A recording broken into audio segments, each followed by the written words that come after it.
Time पे सिकंदर का बोलबाला था पूरी दुनिया के अंदर, वैसे भारत के अंदर धनानंद से ज्यादा शक्तिशाली राजा कोई भी नहीं था। ठीक है।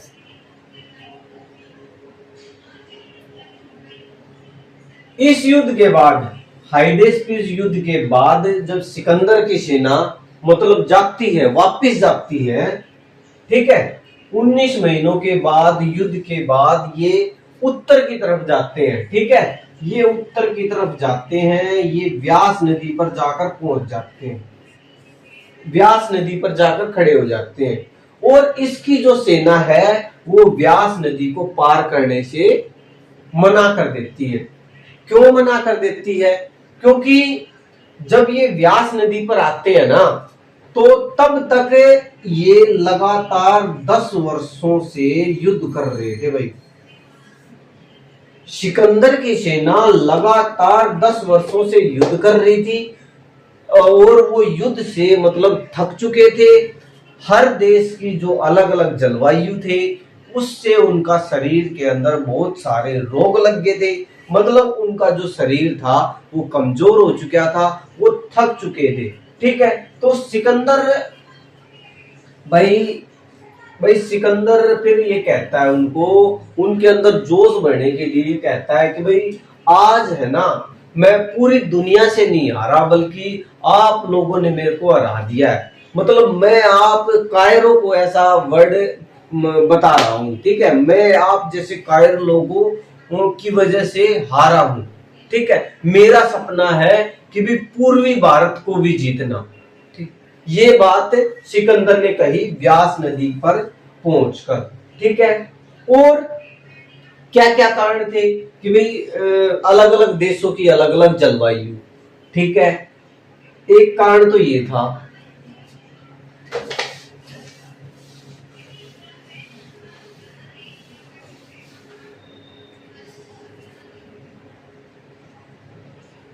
जलवायु पहला। दूसरा कारण ये था कि भाई 10 वर्षों से लगातार युद्ध कर रहे थे, वो थकेंगे ही। तीसरा भाई गंगा नदी के मुहाने पर, गंगा नदी के मुहाने पर धनानंद की विशाल सेना का पहरा था।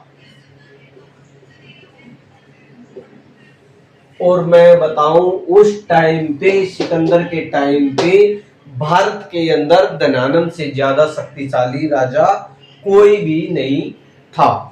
ठीक है, उसके बाद ये 323 के अंदर ये चले जाते हैं और बेबीलोन के अंदर सिकंदर की मौत हो जाती है। अंदर इनकी मौत हो जाती है। और बाद में भाई इनके जो जीते गए प्रदेश थे भारत के अंदर, उन पर राज कौन करता है? Seleucus Nicator. उन पर राज करता है सेल्यूकस निकेटर। और सेल्यूकस निकेटर के साथ एक राजदूत आता है मेगस्थनीज। सेल्यूकस निकेटर के साथ एक राजदूत आता है मेगस्थनीज, और जो इंडिका किताब लिखता है। और इस इंडिका के अंदर किसका वर्णन करता है? ये मौर्य वंश का वर्णन करता है। भाई मौर्य वंश का वर्णन क्यों करेगा ये? अब आप सोच रहे होंगे कि भाई मौर्य वंश का तो यहाँ कुछ है ही नहीं, तो ये मौर्य वंश का वर्णन क्यों करेगा? ये इसलिए करेगा, 323 के अंदर बेबीलोन के अंदर सिकंदर की मृत्यु हो जाती है। उसके बाद सिकंदर वैसे भारत के अंदर छोटे छोटे राज्यों को, मतलब छोटे छोटे जो राज्य थे उनको जीत लेता है। और उसके बाद क्या होता है? उसके बाद ये जो चंद्रगुप्त मौर्य है उसके लिए बहुत हेल्पफुल होता है ये। ठीक, वो क्यों? क्योंकि उसके बाद 323 के अंदर ये था और 322 के अंदर इसने चंद्रगुप्त ने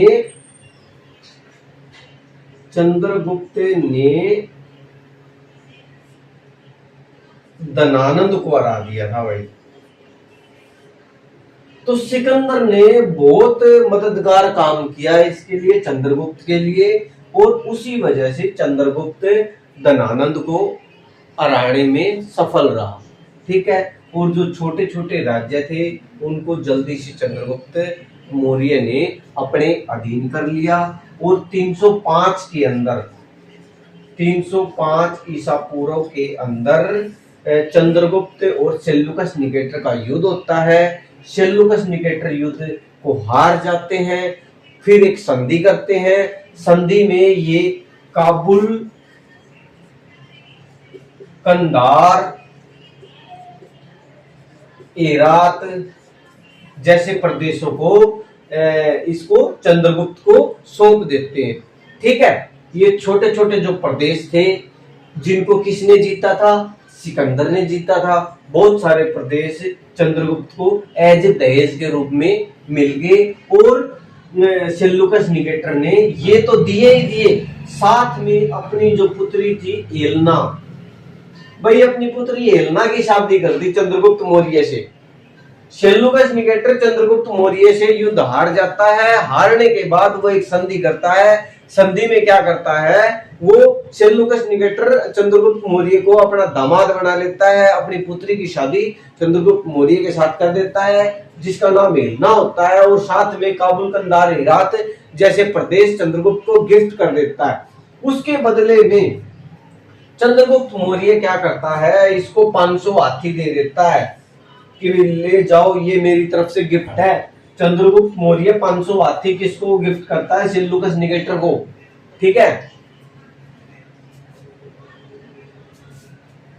सेल्यूकस निकेटर को 500 हाथी दे देता है, और 500 हाथी सेल्यूकस निकेटर इन 500 हाथियों को कहाँ इस्तेमाल करता है? इनको इस्तेमाल करता है सिकंदर के द्वारा जितने गए, जो जीते गए प्रदेश थे ना, उन पर सिकंदर के सारे सेनापति ये दावा कर रहे थे कि भाई इन पर हमारा अधिकार हो। जितने सेनापति थे सब में लड़ाई होगी, सभी में युद्ध चल पड़े। तो सेल्यूकस निकेटर ने क्या किया? सेल्यूकस निकेटर ने वो 500 हाथी उस युद्ध में लिए, और उन 500 हाथियों की वजह से सेल्यूकस निकेटर युद्ध जीत जाता है। ठीक है, और एक बात और सिकंदर के बारे में एक बात और मिलती है कि भाई सिकंदर ने भारत से लगभग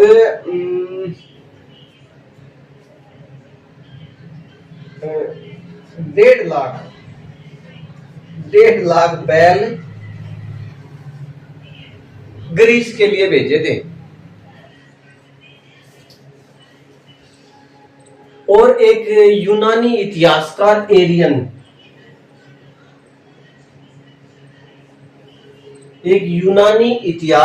एरियन ये लिखते हैं कि उस टाइम पे जो युद्ध कला के क्षेत्र में भारतीयों से ज्यादा श्रेष्ठ और कोई भी राष्ट्र नहीं था।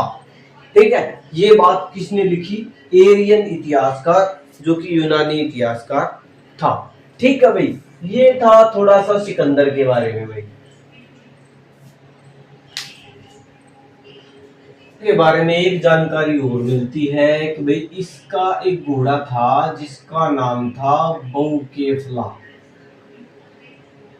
ठीक है, झेलम नदी पर एक नगर बसाता है बहुकेफला नाम का, अपने घोड़े के नाम पर। ठीक है, और काबुल के अंदर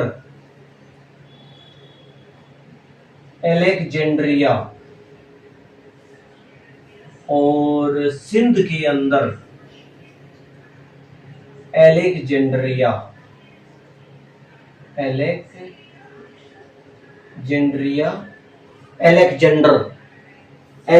सिकंदर। काबुल और सिंध के अंदर अलेक्जेंड्रिया नाम के 2 नगर बसाता है, एक बहुकेफला झेलम नदी के तट पर, और काबुल और सिंध के अंदर अलेक्जेंड्रिया नाम के नगर बसाता है। बाद में क्या है? बाद में चंद्रगुप्त मौर्य इन पर अपना कब्जा कर लेता है, लेकिन अशोक के टाइम पे भी यहाँ पर ग्रीक के लोग यानी यूनानी मिले हैं। ठीक है भाई, ये था सिकंदर भाई।